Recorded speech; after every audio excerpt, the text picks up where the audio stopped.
Hi friends.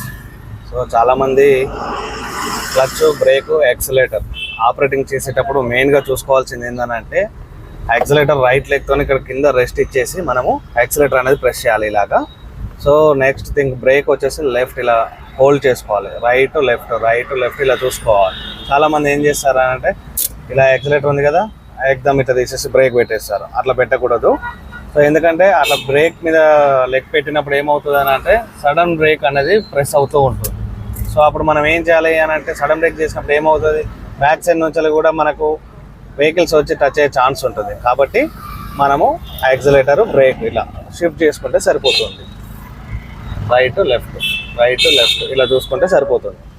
So ఈ clutch కూడా ఇక్కడ ఫుట్ రెస్ట్ ఉంటుంది, సైడ్కు ఫుట్ రెస్ట్ ఉంటుంది. కాబట్టి క్లచ్ కూడా ఎప్పుడు లెగ్ ప్రెస్ చేసి పట్టుకోకూడదు. ఇలా ప్రెస్ చేసి పట్టుకుంటే క్లచ్ ప్లేట్ పోయే ఛాన్స్ ఉంటుంది. మినిమం మనకి ఏంటంటే ఒక హాఫ్ అన్ అవర్లో మన క్లచ్ ప్లేట్ పోయే ఛాన్స్ ఉంటుంది అన్నట్టు. హాఫ్ అన్ అవర్ అంటే మినిమం ఒక 1/2 కిలోమీటర్ వెళ్ళే లోపు మనకు క్లచ్ ప్లేట్ పోయే ఛాన్స్ ఉంటుంది. సో కాబట్టి మనకి ఇక్కడ ఫుట్ రెస్ట్ మీద అనేది లెగ్ పెట్టుకోవాలి.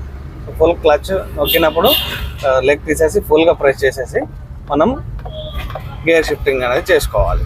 సో బ్రేక్ అనేది చూసారు కదా, రైట్ యాక్సిలేటర్, లెఫ్ట్ బ్రేక్ ఇలా చూసుకోవాలి. Left foot rest, clutch use అయిపోగానే ఫుట్ రెస్ట్ దగ్గర పెట్టుకోవాలి మనం. ఈ చాలామంది ఏంటంటే ఈ బ్రేక్ అనేది సడన్గా ప్రెస్ చేయడానికి ట్రై చేస్తూ ఉంటారు. సడన్గా అయితే ఎప్పుడైతే ప్రెస్ చేయకూడదండి. ఎందుకంటే సడన్ బ్రేక్ చేస్తే మన వెహికల్ కంట్రోల్ అవుతుంది, ప్రాబ్లం ఏమి ఉండదు. బ్యాక్ సైడ్ వెహికల్ వాళ్ళు వచ్చినప్పుడు తగిలే ఛాన్స్ ఉంటుంది. మనం ఎందుకు బ్రేక్ చేసామని ఆలోచించలేపు మన వెహికల్ అనేది వెళ్ళిపోయి తగిలే ఛాన్స్ ఉంటుంది. సో దయచేసి మీరు బ్రేక్ అనేది ఇట్లా నిదానంగా ప్రెస్ చేసుకోవడానికి ట్రై చేయండి. Right side accelerator, left side break ఇలా చూసుకోవాలి. ఓకేనా?